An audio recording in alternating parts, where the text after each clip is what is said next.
تشوي البنت الكورية الجنوبية عمرها 14 سنة بس، كانت طفولتها بعيدة كل البعد عن الطفولة الطبيعية. أهلها انفصلوا لما كان عمرها 7 سنين، والأم قررت إنه تقطع علاقتها فيها وبإخواتها وتركتها مع الأب المدمن اللي ما بيعرف شو يعني حب وحنية. الأب كان دايما بيرجع على البيت وهو معصب وسكران، يصرخ عليها ويمد إيده ويهينها قدام إخواتها. البيت اللي كان مفروض يكون ملاذ لها صار سجن نفسي، كل يوم خوف وكل يوم ضغط، وما كان عندها أي مكان تروح عليه لحتى تحس فيه بالأمان. بهالفترة تشوي حاولت تلاقي أصدقاء أو حدا يسمع، بس البيئة اللي كانت فيها كانت صعبة. كل الناس اللي حواليها ما بيعرفوا يتعاملوا مع الطفل اللي مظلوم بهالطريقة. هالشي خلاها تبني جدار داخلي من الحزن والخوف، وهي صغيرة وما عندها أي خبرة أبدا بالحياة. وبيوم من الأيام تشوي تعرفت على شاب اسمه بارك عمره 17 سنة عن طريق غرفة دردشة على الإنترنت. كانوا بيحكوا مع بعض شهور طويلة ويتعرفوا على بعض، وتدريجيا صار بينهم نوع من أنواع الثقة. بارك اقترح عليها أنهم يلتقوا وقال لها تعي لعندي بالمدينة نتعرف على بعض أكثر وناكل سوا. تشوي لأنها ما كان عندها رقابة ولا حدا يحميها وافقت، وما كانت بتعرف إنه بارك ما رح يكون لحاله. قصة جديدة، يلا ننطلق. بس قبل ما نبلش، إذا حابين تصيروا أصدقائي على منصة انستغرام ببساطة شوفوا الفيديو للآخر، حطوا لايك وحطوا قد ما فيكم تعليقات على الفيديو. رح آخذ أكتر شخص علق لي على الفيديو وأضيفه على منصة انستغرام. وإذا حابين تشوفوا قصص قصيرة فوتوا على حسابي على انستغرام، كل يوم بنزل لكم قصص، شي بوليسي، شي رعب، شي عن العلاقات العامة. عندكم قصص مشكل ملون. وهلا جهزوا لي كاسة الشاي الجميلة ويلا ننطلق.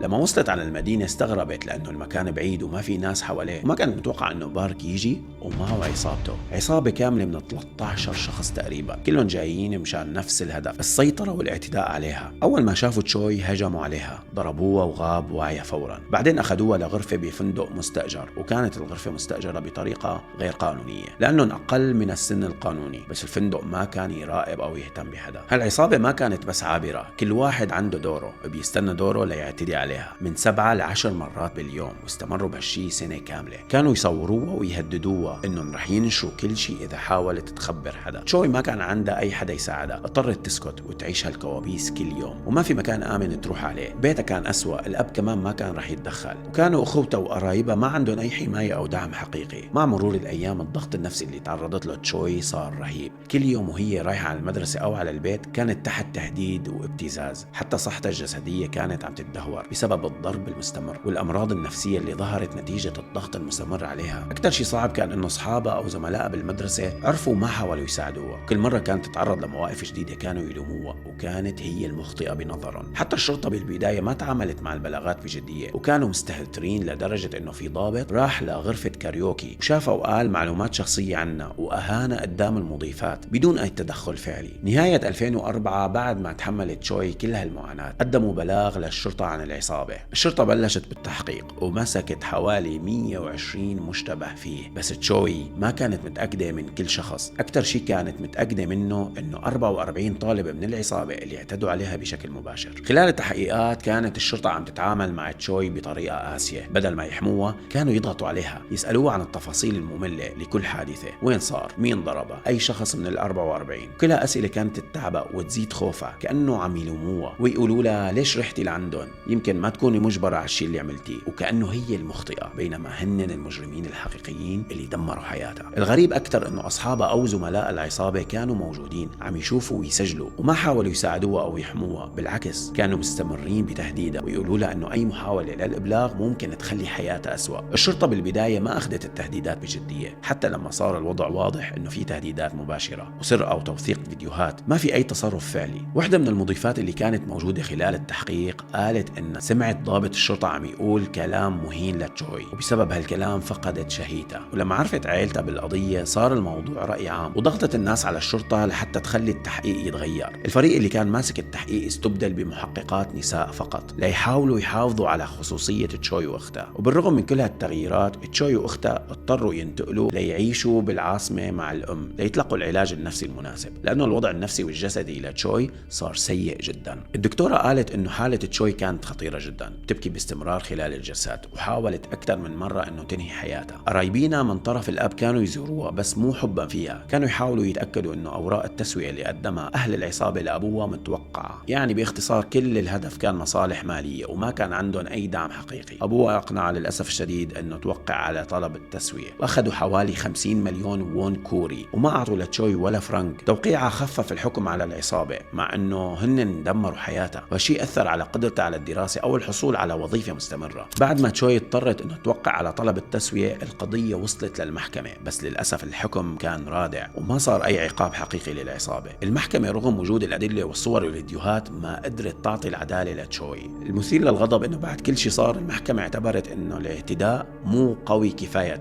وما كانت متشددة لدرجة إنه تشوي ما قدرت تواجههم وما قدرت تكمل حياتها بشكل طبيعي. كل يوم كانت تحس بالذل والإهانة، مو بس بسبب العصابة لكن كمان من النظام والقضاء اللي ما دعمها، من المجتمع اللي كان ينظر إلى أن هي المخطئة. بعد المحكمة تشوي حاولت تكمل حياتها بس كل شيء كان صعب. المدارس رفضوها، ما قدرت تكمل دراستها بسهولة واضطرت تنتقل من مدرسة لتانية. حاولت تحصل على وظيفة بدوام كامل بس المجتمع والمدرسة وأهل العصابة اللي كانوا متداخلين كلهم منعوها من الاستقرار. حياتها النفسية والجسدية كانت مدمرة بشكل كامل. الدكتورة قالت إن هي كانت تحس برغبة إنه تنهي حياتها مرات عديدة، وكل محاولة كانت تعكس حجم الضغط النفسي اللي عاشته العائلة. رغم الانتقال للعاصمة، العائلة ما كانت الداعم الحقيقي، كل شيء كان صفقات مالية أو محاولات لتسوية أوراقهم. هلأ بلشت القصة أصدقائي. بعد مرور 20 سنة على الحادثة، القصة انفتحت من جديد بسبب يوتيوبر كشف عن هويات بعض أفراد العصابة. رئيس العصابة اللي اسمه بارك كان متزوج وعنده بنت، وكان ينشر منشورات على حساباته القديمة بيعبر فيها عن حبه لبنته وكأنه ما صار شيء.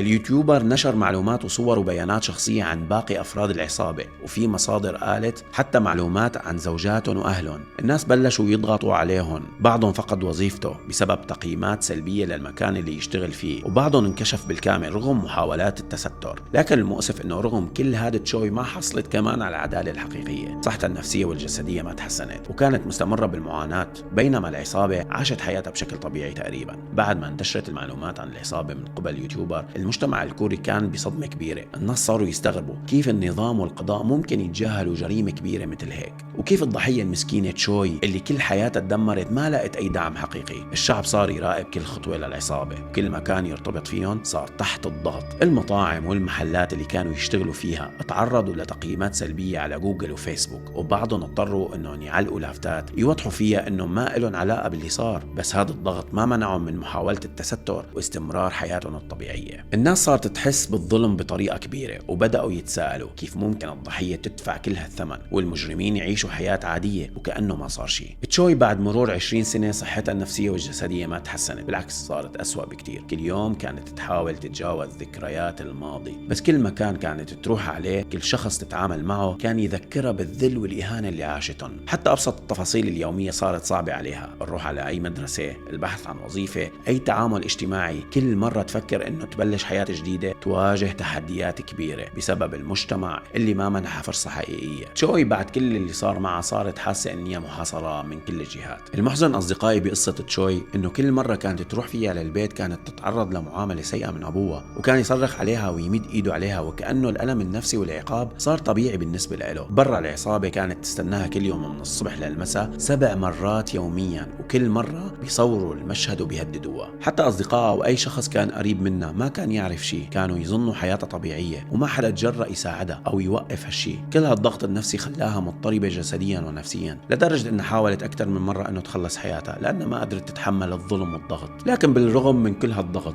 تشوي قدرت تجمع شوية شجاعة وتحكي لعمتها. عمتها لاحظت التغيير المفاجئ بسلوكها وسألتها مباشرة شو صار معك، وهون تشوي فتحت قلبها وروت كل القصة. مو بس هي المتضررة، بل حتى أختها الصغيرة وقريبتها كانوا بيتعرضوا لنفس الشيء. تشوي للأسف ضلت تعاني من آثار اللي صار معها. صحتها النفسية والجسدية ما تعافت، حياتها المهنية والتعليمية ضاعت بسبب الاعتداءات والتقصير القانوني. القصة بتبقى درس قاسي عن الظلم وعن التستر وفشل النظام في حماية الضحايا. وبالنهاية هالقصة تركت أثر كتير كبير بالناس اللي عرفوا بتفاصيلها وفتحت الفساد والتقصير بالشرطة والنظام، وذكرت الجميع إنه أحيانا المجرم بيعيش والضحية بتتألم طول العمر. والشي خلى كتير من الناس يتساءلوا عن العدالة وكيف ممكن تنصف مظلوم. هذا كان كل شيء لليوم أصدقائي. القصة للأمانة متعبة نفسيا. المهم رأيكم بالتعليقات، وبدي أذكركم إذا حابين تصيروا أصدقائي على منصة منصة انستغرام ما عليكم إلا أنه تعلقوا قد ما فيكم على الفيديوهات، وأنا رح أشوف أكتر واحد علق وأضيفه على انستغرام. ويا ريت ما تنسوني من اللايك والتعليق والمشاركة، وكمان ما تنسوا زر الفولو على يوتيوب، هذا كتير مهم أصدقائي، وفعلوا زر الجرس إذا بدكم لحتى يقترح لكم اليوتيوب فيديوهاتي أول بأول. كان معكم محمد عقيل، سلام أصدقائي.